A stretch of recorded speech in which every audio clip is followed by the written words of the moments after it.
the long history of time, no one's life has been recorded more transparently than the life of Prophet Muhammad sallallahu alaihi wasallam. রাসূল সাল্লাল্লাহু আলাইহি ওয়াসাল্লামের চেয়ে বেশি পৃথিবীতে এমন সেকেন্ড কোন পার্সন আপনি দেখাতে পারবেন না যার জীবনের সবকিছু রেকর্ডেড। সবকিছু রেকর্ডেড। এরকম আছে?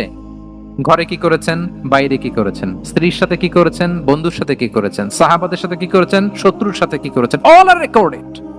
সব এন্ড ক্রিস্টাল ক্লিয়ার, একেবারে স্বচ্ছ পানির মতো, স্ফটিক কাচের মতো ক্লিয়ার, ট্রান্সপারেন্ট। ওনার সব কাজে উনি স্বচ্ছতা বজায় রাখতে চাইতেন। কতটা স্বচ্ছ ছিলেন একটা মজার ঘটনা শোনায় আপনাদেরকে। সহিহ বুখারীতে এসেছে, রমাদানের শেষ 10 দিন, দ্য লাস্ট 10 days অফ রমাদানে তিনি ইতিকাফ করতেন। তো ইতিকাফ অবস্থায় স্ত্রীরা এসে রাতে দেখা করে যেত, জরুরি কথা আলাপ থাকলে সেরে যেত। একবার রাতে সফিয়া বিনতে হুয়াই ইবনে আখতাব রাদিয়াল্লাহু তাআলা আনহা আসলেন, ওনার স্ত্রী।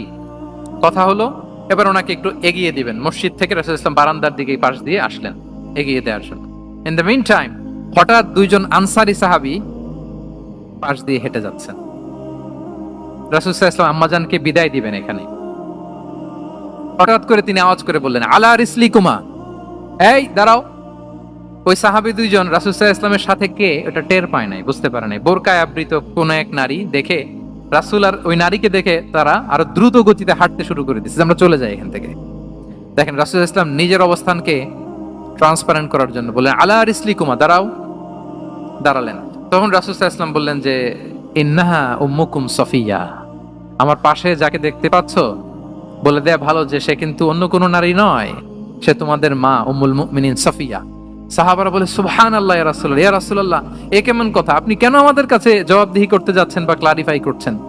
আপনার পাশে কোনো নারী এত রাতে যদি দাঁড়িয়ে থাকে, তিনি তো আমাদের মাদের মধ্যে থেকেই তো একজন হবেন, কেন আপনি বলতেছেন? তখন রাসূল সাল্লাল্লাহু আলাইহি ওয়াসাল্লাম বললেন যে, না, ইন্না শাইতানা ইয়াজরি মিনাল ইনসানি মাজরাদ দাম, শয়তান মানুষের রগে রগে চলাচল করে। ও ইন্নী খাশিতু আই ইউকযিফা ফি কুলুবিকুমা শাররান, আরেক বর্ণনায় আছে শাইআন, আমার ভয় হয় হয়তো শয়তান কোন সন্দেহের উদ্রেক তোমাদের হৃদয়ে ঢুকায় দিতে পারে। সুবহানাল্লাহ। এজন্য আমি ক্লিয়ার করে দিলাম, এটা আমার বউ, আমার স্ত্রী, তোমাদের মা সফিয়া। দুজন সাহাবী যদি চলে যায়, এমন হতেই পারতো বাড়িতে যে একজন আরেকজনকে জিজ্ঞেস করতে পারতো যে, আচ্ছা নবীর পাশে যে কালো বোরকা পরা মহিলাটা ছিল দেখছো না, এটা কে? তখন একজন হয়তো বলতো, কে আর হবে, আমাদের মাই তো হবে, কোন এক মা। আরেকজন বলবে, আমাদের উম্মুল মুমিনিনের কেউ ছিল নাকি অন্য কেউ। এরকম একটা হুট করে সন্দেহের উদ্রেক মাথায় আসতে পারে না যে ওনার স্ত্রী ছিল না অন্য কেউ ছিল? আসতে পারে কি পারে না বলেন? ওই সন্দেহের অবকাশটুকু রাসূল সাল্লাল্লাহু আলাইহি ওয়াসাল্লাম রাখেন নাই। উনি বলে দিলেন যে এটা তোমাদের মা, এটা সফিয়া। এই সন্দেহের অবকাশের কোনো সুযোগ নাই। তাহলে রাসূল সাল্লাল্লাহু আলাইহি ওয়াসাল্লামের পুরো লাইফ ছিল ট্রান্সপারেন্ট, একেবারে স্বচ্ছ। তাহলে রাসূল সাল্লাল্লাহু আলাইহি ওয়াসাল্লামের লাইফ তিনি কত স্বচ্ছতার সাথে কাটিয়েছেন, এটা ক্লিয়ার না আমাদের সাথে? Transparent mindset. 9 নাম্বার হচ্ছে অ্যাপ্রিশিয়েটিভ, অর্থাৎ অন্যের প্রশংসা করা। আমরা অনেক সময় অন্য কেউ ভালো কাজ করলে অ্যাপ্রিশিয়েট করতে চাই না, আমরা গুণমুগ্ধ হই কিন্তু গুণগ্রাহী হতে চাই না, অন্যরে ক্রেডিট দিতে চাই না, তার ভালো কাজের স্বীকৃতি দিতে চাই না। হয়তো আমার দলের লোক না, বা আমার চিন্তার লোক না, বা আমার সার্কেলের লোক না, তার প্রশংসা করতে চাই না, তার গুণগ্রাহী হতে চাই না। এরকম মেন্টালিটি আমরা অনেকে ক্যারি করি না? রাসূল সাল্লাল্লাহু আলাইহি ওয়াসাল্লাম এটা করেননি। ভালো কিছু দেখলে মুসলিম হোক অমুসলিম হোক অ্যাপ্রিশিয়েট করতেন। Basically he develop the culture of appreciation. এটা আমাদের করতে হবে। আপনার ছেলে ভালো কিছু করেছে, অ্যাপ্রিশিয়েট করেন, ও কনফিডেন্স ফিরে পাবে। আপনার স্ত্রী ভালো রান্না করেছে, অ্যাপ্রিশিয়েট করেন, সে আনন্দিত হবে। আপনার বন্ধু ভালো কিছু একটা করেছে, তাকে ইন্সপায়ার করেন, অ্যাপ্রিশিয়েট করেন। রাসূল সাল্লাল্লাহু আলাইহি ওয়াসাল্লাম একবার এক বৈঠকে 8 জন সাহাবীকে 8টা কমপ্লিমেন্ট দিয়েছেন, 8টা অ্যাপ্রিসিয়েশন দিয়েছেন। তিনি বলেছেন, আরহামু উম্মতি বি উম্মতি আবু বকর। দেখেন 8 জন সাহাবীর 8টা গুণের বর্ণনা দিচ্ছেন। তিনি বললেন, আমার উম্মতের মধ্যে সবচাইতে রহম দিলের সাহাবী হচ্ছে কে? আবু বকর রাদিয়াল্লাহু তাআলা। এত রহম দিলের ছিলেন, উনি যখন আল্লাহ রাসূল সাল্লাল্লাহু আলাইহি ওয়াসাল্লামের ইন্তেকালের পরে মসজিদে নববীতে যখন নামাজে দাঁড়াতেন, কান্নার চোটে উনি কেরাতই পড়তে পারতেন না।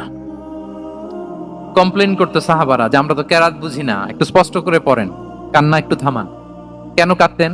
কারণ উনি যখন নামাজে দাঁড়াতেন ওনার ফিলিংসটা হতো এরকম যে, কাইফা আকুমু মাকামা রাসূলিল্লাহ, আমি রাসূলের জায়গায় কিভাবে দাঁড়াই? এখানে তো আমার রাসূল দাঁড়িয়ে ইমামতি করেছেন, আমি নবীর জায়গায় দাঁড়িয়ে কিভাবে নামাজটা পড়াই? এই অনুভব থেকে উনি যে কাঁদতে শুরু করতেন, এই কান্নার ধাক্কায় উনি আর তেলাওয়াতই আগাতে পারতেন না।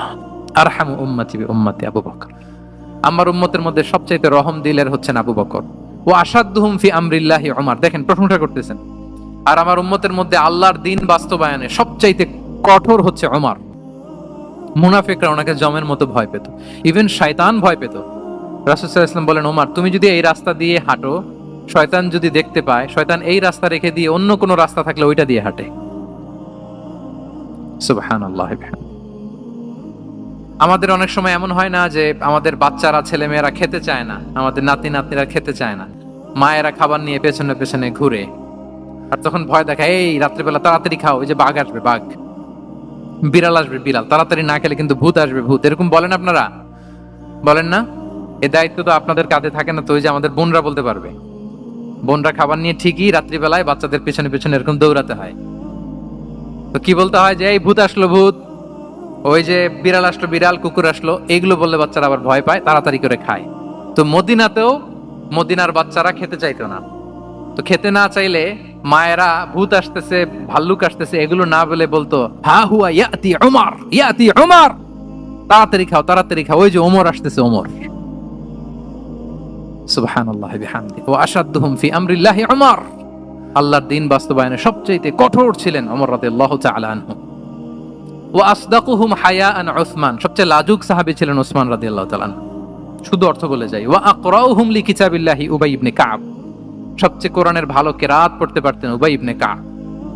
আফরাদুহুম যায়েদ ইবনে সাবিত, উত্তরাধিকার বন্টনের নীতিমালা ফারায়েজের জ্ঞান ছিল যায়েদ ইবনে সাবিত রাদিয়াল্লাহু তাআলা আনহু। ওয়া আ'লামুহুম বিল হালালি ওয়াল হারামি মুআদ ইবনে জাবাল, এই উম্মতের হালাল হারামের স্পেশালিস্ট সাহাবী হচ্ছেন মুআদ ইবনে জাবাল।